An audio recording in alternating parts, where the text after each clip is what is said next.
Yes, welcome gengs. Thank you udah klik video ini dan selamat datang lagi di Story Touring.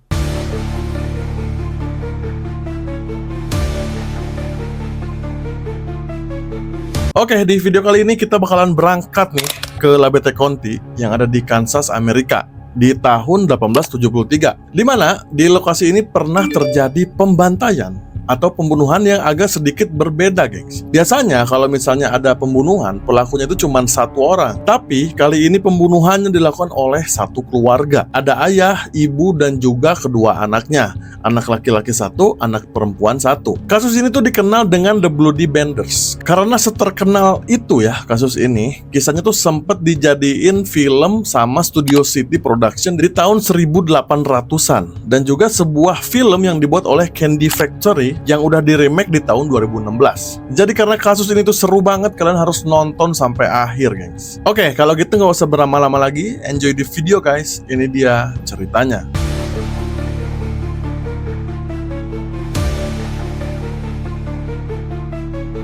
Kisah ini berawal dari pemerintah Amerika Utara yang melihat beberapa lahan kosong di daerah Labette County, Kansas. Nah, daerah ini pernah dihuni oleh suku Indian Osage, suku asli Amerika, sebelum akhirnya dipindahkan ke daerah yang sekarang kita kenal dengan Oklahoma City. Nah, agar tanah kosong ini bisa dimanfaatkan sama masyarakat, pemerintah Amerika Utara saat itu tuh ngegratisin siapapun yang mau tinggal di sana. Dengan harapan siapapun yang mau tinggal di sana nantinya bisa memanfaatkan lahan tersebut untuk berkebun ataupun beternak. Nah, pas muncullah tawaran ini dari pemerintah, akhirnya ada 5 keluarga yang mengajukan diri buat tinggal di sana. Salah satunya adalah keluarga Benders. Keluarga satu ini menempati wilayah seluas 65 hektar yang mana posisinya di pinggir jalan besar yang terbuka menuju arah barat. Dan jalan itu adalah jalan satu-satunya yang harus dilewati orang kalau misalnya mau pergi ke arah barat. Alhasil banyak orang-orang yang singgah ke rumah Benders untuk beristirahat, membeli makanan, bahkan sampai nginep. The Benders family ini terdiri dari 4 orang, gengs. Sang ayah bernama John Bender, seorang pria yang dikenal dengan suaranya yang serak dan juga nggak banyak ngomong. Karena kalau si John ini lagi ngomong emang susah dimengerti, gengs. Ditambah bahasa Inggrisnya juga nggak bagus-bagus banget. Istri John Benders bernama Elvira Benders, wanita berusia 55 tahun, dijuluki sama tetangganya dengan panggilan She Devil atau wanita iblis karena sikap yang dingin dan juga nggak banyak ngomong gitu sama kayak suaminya. Nah, si Elvira ini juga nggak begitu lancar berbahasa Inggris. Anak pertama mereka bernama John juga, John Bender Junior. Kita panggil aja Junior ya.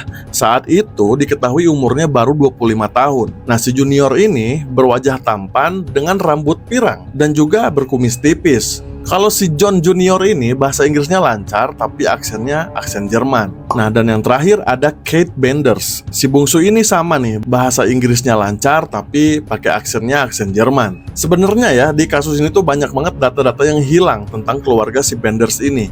Kabarnya juga selalu simpang siur, terus nama-nama mereka juga sering berganti-ganti gitu. Contohnya kayak si Kate, kadang Katie, kadang dengan nama yang lain juga. Oke gengs, kita masuk ke kronologinya kayak gimana ya. Jadi setelah keluarga ini berhasil menempati tanah tersebut yang seluas 65 hektar tadi, si John ini atau sang ayah tuh ngide buat bangun sebuah penginapan yang tujuannya buat para pelancong tuh bisa beristirahat gitu. Nah, buat si John ini adalah sebuah ide yang cemerlang. Alhasil dibangunlah sebuah penginapan Benders, penginapan apa adanya yang jauh banget dari kata bagus. Pelayanan juga jelek dan juga fasilitas yang seadanya aja gitu. Tapi penginapan Benders ini tetap didatangin para pelancong karena nggak ada pilihan lain, gengs. Keluarga Benders juga dikenal menganut sekte spiritualisme kabarnya. Dan sekte itu tuh sekte menyimpang. Mereka percaya kalau roh orang mati itu akan terus hidup setelah kematiannya. Dan juga percaya mereka tuh bisa memanggil roh dari orang-orang yang sudah meninggal. Kate Bender, si bungsu, juga memiliki reputasi sebagai orang pinter kalau kita sebut sekarang ya. Katanya si Kate ini tuh bisa ngomong sama arwah dan bisa mengobati semua penyakit. Dengan parasnya yang cantik, Kate menjadi daya tarik tersendiri buat penginapan Benders. Entah itu buat nginep, buat berobat, atau cuma sekedar beli makanan. Dan hal inilah yang menjadi awal dari skema pembunuhan yang mereka lakukan. Rumah mereka ini sebenarnya cuma rumah yang sederhana dengan kandang ternak di belakang dan juga ada sumur gitu. Nah, rumah ini juga digunakan jadi toko sama tempat makan. Di mana ruang depan tuh dibikin agak luas biar bisa ditaruh meja makan dan juga dibikin rak buat dagangan-dagangan mereka. Sedangkan keluarga Bender sendiri menempati ruangan belakang buat mereka beristirahat atau buat mereka tinggal. Nah, gengs, cara mereka menghabisi korbannya dengan cara mengalihkan perhatian korban gitu. Jadi korban yang datang tuh disambut sama si Kate. Nah, di situ Kate bertugas membuka obrolan dan juga memberikan minuman hangat buat mereka. Nah, korban disuruh duduk di tempat yang udah disediain. Jadi ruang tamu dengan kamar yang disewain cuma disekat pakai tirai kain doang gitu. Nah, pas si Kate ini lagi ngajak tamunya ngobrol, seseorang tuh udah siap di balik tirai. Ngapain? Ya, kapanpun dia siap, dia bakalan nyerang korban dari belakang tirai itu. John Benders atau si ayah selalu menjadi eksekutor, gengs. Memang udah tugasnya jadi eksekutor. Dia tuh nggak akan segan-segan buat mukul kepala korban yang lagi duduk tenang di balik tirai gitu. Nah, si John ini mengandalkan siluet atau bayangan dari balik tirai. Habis itu dia pukul langsung tengkorak belakang korban-korbannya. Setelah korban lumpuh dan nggak gerak sedikit pun, mereka ngangkat tubuh para korban ini ke sebuah ruangan yang ada di basement mereka gitu. Jadi si Bender ini punya pintu lantai yang mengarah ke basement. Nah, di sini tubuh korban dipastikan udah nggak bernyawa sebelum mereka mengambil apapun yang dimiliki sama si korban gitu, dirampok. Kabarnya ya, keluarga Bender ini emang ngincer harta dari si korban. Faktor utamanya itu duit gitu. Tapi di beberapa berita mengatakan kalau misalnya korban-korbannya si Benders ini kebanyakan orang miskin gitu, bukan orang-orang kaya. Nah, hal ini membuat asumsi kalau keluarga Bender ini emang menikmati aja pembunuhan pelanggan-pelanggan mereka atau pembunuhan terhadap manusia.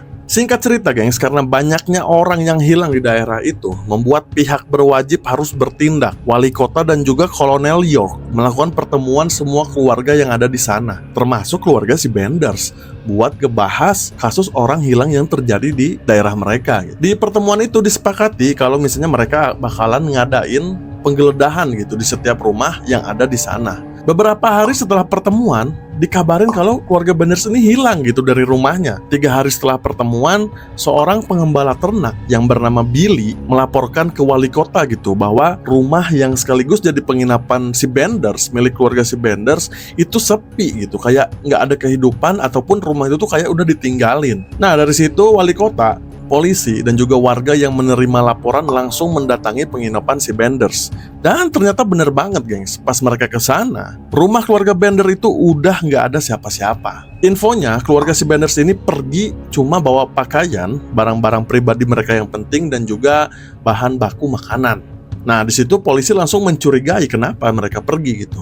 Langsunglah mereka menggeledah semua isi penginapan atau rumahnya si Benders. Di sana polisi menemukan adanya perangkap berpaku di bawah tempat tidur dan juga bercak-bercak cairan merah yang ada di lantai rumah keluarga si Benders ini. Nah, dengan dibantu para warga, mereka langsung membongkar ubin dan juga mulai menggali tanah di bawah perangkap berpaku tersebut. Nah, di tempat itulah ditemukan beberapa makam, guys. Sampai keesokan harinya, pas mereka lanjut ngegali, ditemukan 8 mayat ada di sana, ditambah 1 mayat yang ada di sumur di belakang rumah mereka. Nah, salah satu mayatnya dikabarkan adalah seorang wanita muda yang kayaknya dikuburnya tuh hidup-hidup, guys. Jadi belum meninggal tapi langsung dikubur sama keluarga si Benders. Ya, kita nggak tahu, mungkin terjadinya penguburan si cewek muda ini atau wanita muda ini mungkin pas mereka lagi mau pergi setelahnya gitu, meninggalkan daerah Labette County, Kansas tersebut. Nah, rata-rata korban memiliki bekas luka akibat pukulan benda tumpul di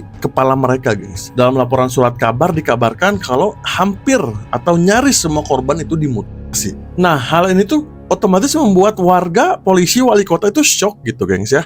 Dan berita itu langsung nyebar dengan cepat. Lebih dari 3.000 orang langsung berdatangan pengen lihat TKP atau pengen datang ke penginapannya si Benders ini. Tapi nggak lama kemudian, wali kota memutuskan buat ngehancurin penginapan atau rumahnya si Benders ini. Nah, pencarian keluarga si Benders ini terus berlangsung, gengs. Tapi sayangnya, jejak keluarga si Benders yang melarikan diri ini tuh nggak pernah terendus gitu. Senator negara bagian yang merupakan saudara dari salah satu korban keluarga Benders yang bernama Alexander York sampai memberikan hadiah $1.000 buat siapapun yang bisa menangkap keluarga si Benders ini. Diikuti oleh gubernur Kansas saat itu, yaitu Thomas Osborne, yang juga memberikan hadiah sekitar $2.000 untuk penangkapan keluarga si Bender. Ada juga yang mengatakan kalau jejak kereta keluarga Benders ini sempat ditemuin di luar batas kota Thayer, sekitar 19 km dari penginapannya si Benders ini. Nah, diduga pas nyampe Thayer, keluarga ini membeli tiket ke Leavenworth menuju Red River County, sebuah wilayah di dekat Denison, Texas. Nah, dari sana kemungkinan keluarga ini bergabung dengan koloni di perbatasan Texas dan New Mexico. Setelah itu mereka nggak dikejar lagi tuh, karena udah jadi rahasia umum ya. Perbatasan itu tuh merupakan daerah yang berbahaya, dimana kalau misalnya orang ada yang ke sana, siapapun pasti nggak bisa balik lagi. Kisah pelarian keluarga Benders akhirnya menyebar luas. Mereka jadi buron pencarian selama bertahun-tahun, tapi nggak ada satupun yang tahu di mana mereka berada. Akhirnya keluarga Benders ini menjadi legenda gitu sebagai keluarga pembunuh berantai pertama di Amerika. Dan kisah mereka tetap menjadi cerita kelam rakyat Kansas sampai sekarang. Itu dia gengs, cerita tentang keluarga pembunuh berantai yang dikenal dengan The Bloody Benders. Coba tulis di kolom komen kisah menarik apa lagi yang bisa kita bahas di channel ini. Like, share, dan subscribe tentunya, biar channel ini semakin semangat buat berkembang. Semoga video tadi bisa nambahin sedikit informasi buat kalian, meskipun cuma 0,1% dari banyaknya informasi yang ada di dunia ini. See you on the next guys. Ciao.